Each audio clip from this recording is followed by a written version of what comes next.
Well, our little steam engine's now completed. Little horizontal double acting steam engine. It's been made by myself from scraps and it's my own design, although of course it's a generic design in general. I'm going to put about 2.5 pounds per square inch of air pressure onto it. It runs quite nicely on that. Here we go.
That's an Australian 10-cent coin sitting on the woodwork there. We'll increase the air pressure a little to it.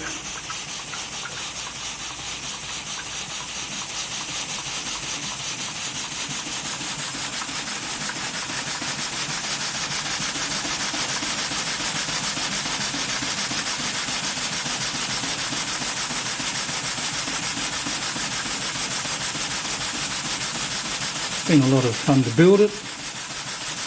It looks really nice. It runs very sweetly, and it might be something for kids in the future to look at and think about, and perhaps take a bit of interest in history. And I dare say my forebears would have thought it quite an amusement, and would probably have smiled wryly. Well, there we are, folks. My pleasure to put it up, and hope you enjoy it. I certainly did. Bye for now.